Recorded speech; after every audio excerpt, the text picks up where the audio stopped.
Hello and welcome to the Cyclone Insider live stream and podcast. Welcome to everybody watching live on YouTube and anybody listening now on the podcast. Just know going forward through the end of the season, usually 2-3 hours after the game is by the time we get to doing this live stream. If you want to plan accordingly for your Saturday evenings, I'm Travis Hines. He's Tommy Birch coming to you from just outside Jack Trice Stadium after Iowa State's season opening 21-3 victory over North Dakota.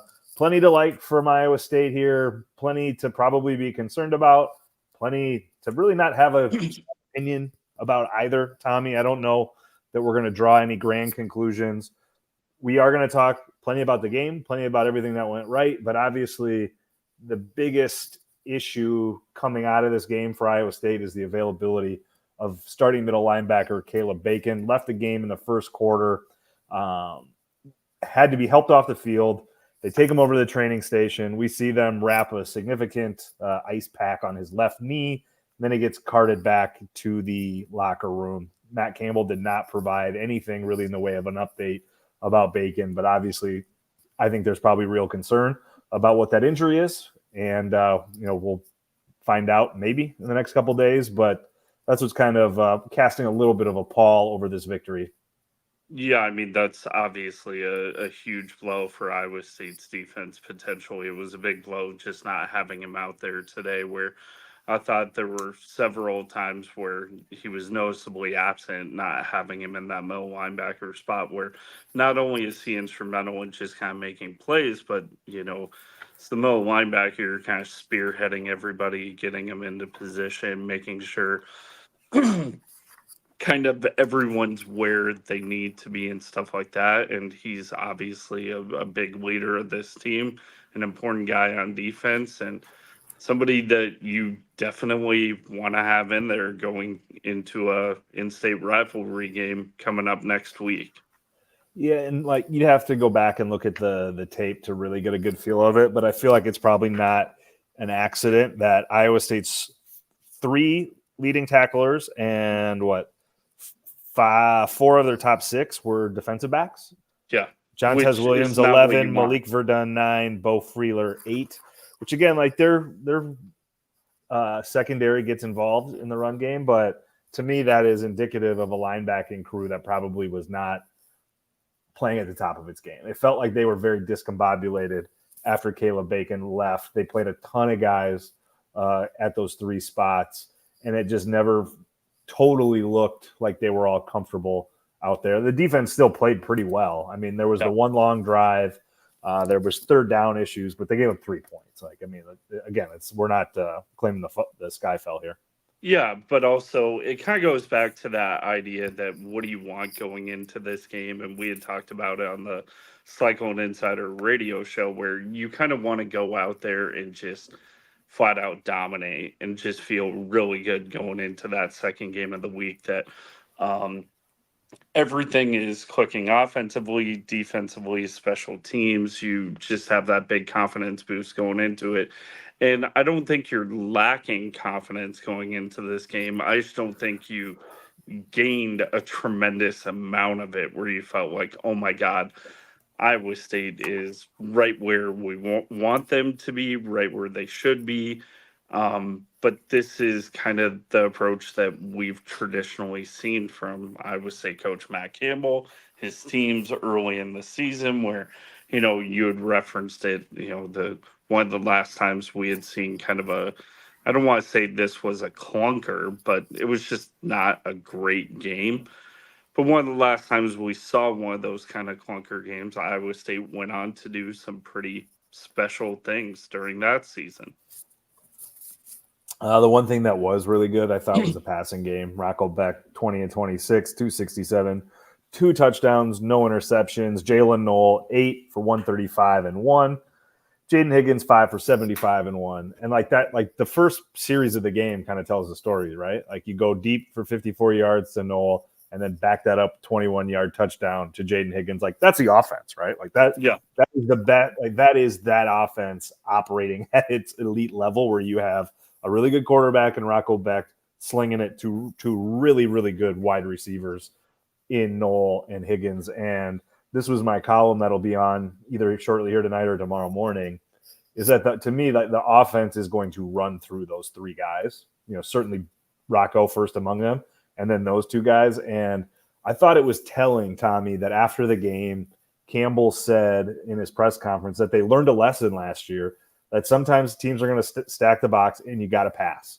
And I think we saw Iowa State not do that at times last year, certainly in that Ohio loss that Campbell's mentioned. And he talked about it in the Liberty Bowl too, that they just waited too long to really go pass first. And I think Rocco ended up with over 400 yards in that Liberty Bowl loss, where I think they get, like, you look at the talent on this team now, it skews to the passing attack. And I think it's got to feel refreshing for Iowa State fans to see the coaching staff not bang their head against the wall to run for the sake of running. It was pass to set up the run. Yeah, and I think coming out of this game, that's maybe one of the things that might be a little concerning, where it felt like the running game, even though it was not something Iowa State went overly into it trying to establish the run game. I think it was kind of backwards play calling, like what you had said, where it was like, okay, we're gonna throw the football with the hopes of running the football eventually, and kind of get into that mindset of clock control, maintaining the pace of the game, stuff like that. But I think the running game was just something that Iowa State just never really could get going today, where we saw a couple of runs that were pretty good. We obviously saw the hurdle by Abu Sama, but I think going into this game, we had talked about this before too, where I think that's one of the goals, that if you're an Iowa State fan coming out of this game, you wanted to see somebody that had kind of established themselves as the runner, the go-to guy, the main running back in that room. And you look at the stats, and I don't think anybody really did that. Am I wrong? No, and I'm of two minds of that. Like, you are right. Abu had the nice hurdle for 16 yards on his first carry of the game, but you certainly didn't get a feeling of like, oh, here comes the next Breece Hall or David Montgomery. Maybe eventually you get there, but that didn't happen today. But I don't think it really matters. No, it certainly matters, but I think it is more important that they leaned on the passing game. The passing game delivered, and I think the really encouraging part beyond all that didn't feel like a high water mark. Ben Bramer, no catches. Eli Green, 4 catches. Benny Nagoye, 1 catch.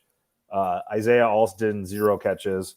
I think there is room not only for this passing game to grow, but to adapt and evolve as defenses that are going to be bigger, stronger, faster than North Dakota. Put a ton of emphasis on those two guys on the outside, where I think Iowa State's going to be able to have that audible through the air to attack that. And then, can Sama, can Carson Hansen, can Jackson or Lee provide enough from the running game to complement that? And then, can the offensive line get healthy? We saw Dalen Hasert and Jalen Travis in street clothes today. And then can they find 5 guys? They played a ton of dudes up front, and they were okay. Did they give up a sack today? I don't believe they did. No, and no it never sacks really, and it never really felt that with the throws that Rocco had to make, that he was under a lot of pressure. There were a couple of moments where there was one time in particular, obviously, where he threw a touchdown pass and got absolutely clocked, but knew he was going to get laid out. Props he to knew him he was going to for get laid out. Staying in the pocket, taking that hit, delivering the throw, and delivering a good throw. But outside of that, it really never felt like he was under a tremendous amount of pressure to throw the football.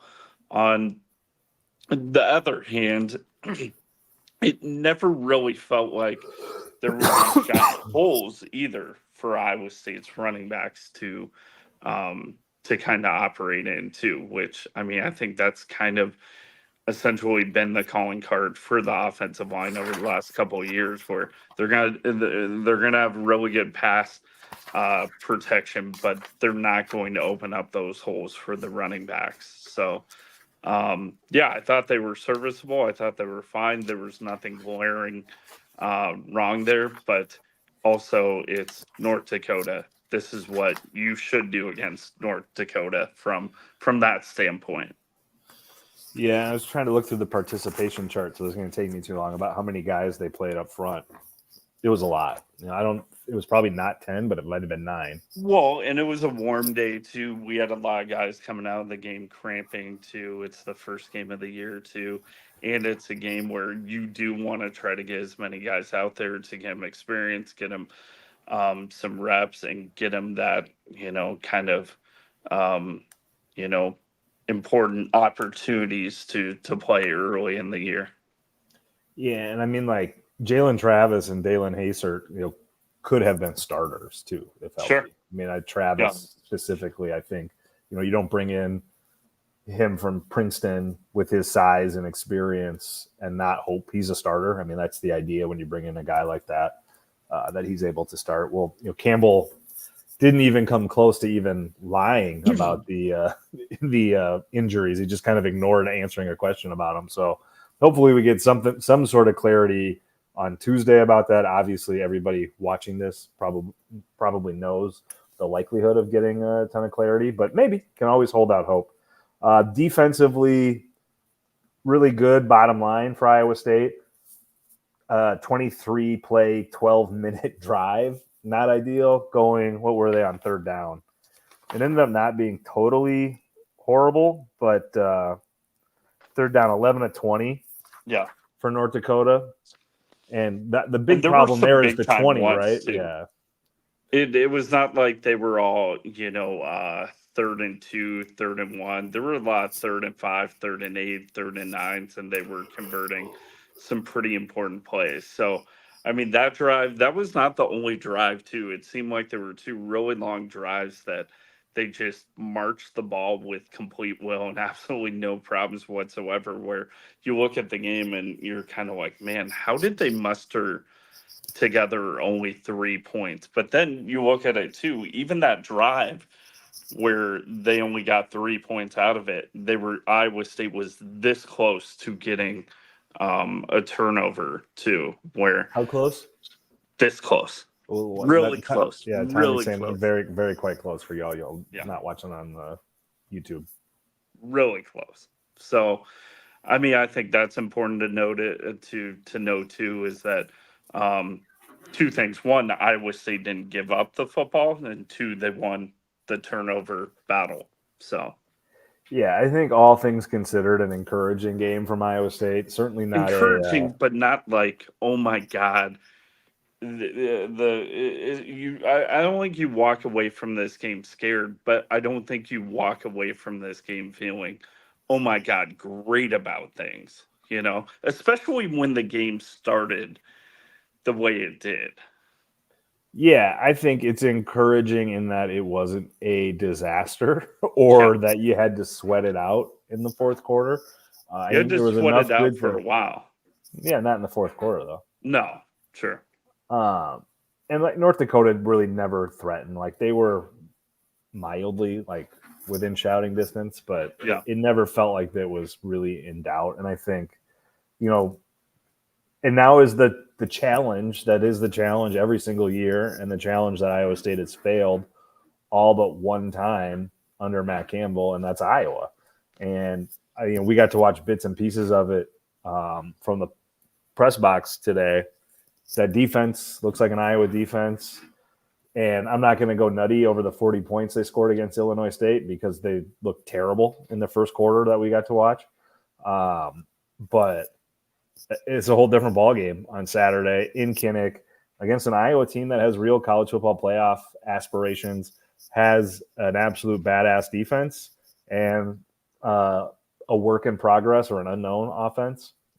So, and I mean, it's a different kind of deal. The sounds of it, still a really good special teams unit, too, where, we talk about the margin of error when it comes to Iowa State, and it's always going to be razor thin. But especially in this game, like, you cannot make any mistakes because Iowa tends to pounce on it.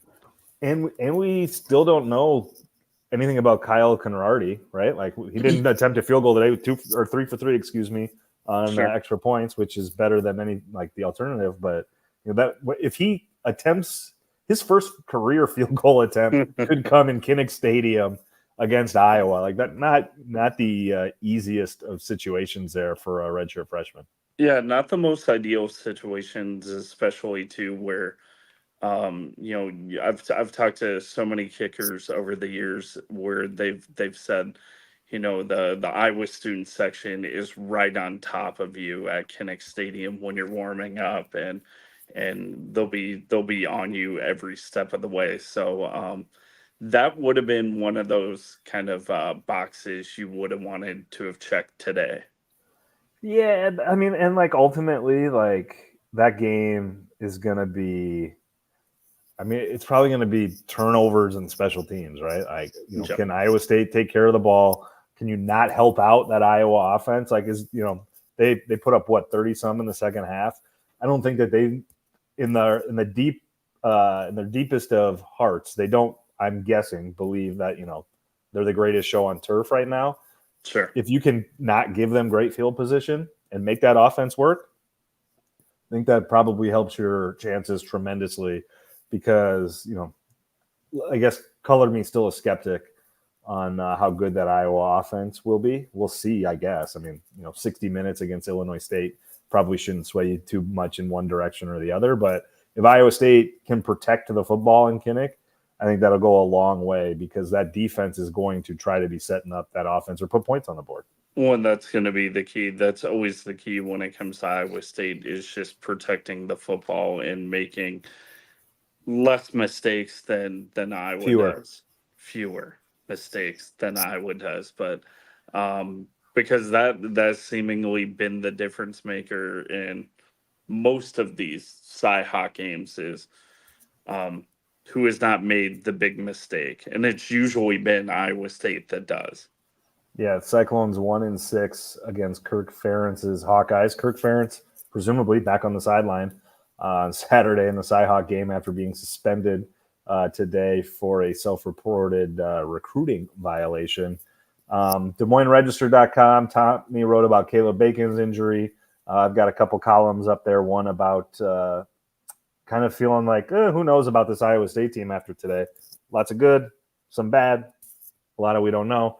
And then quite a bit on the passing game as well. We'll have tons of Cy-Hawk content throughout the week. Our buddies over at Hawk Central will certainly be pumping it out as well. But we've reached the grammar portion of the show, which means we probably should lock it up. Tom, you feeling good about this? Feeling good. It's been a long day. Yeah, I mean, all right. Let's get to it then. He's Tom Birch. I'm Travis Hines. This has been the Cyclone Insider live stream and podcast. Thanks for watching. Thanks for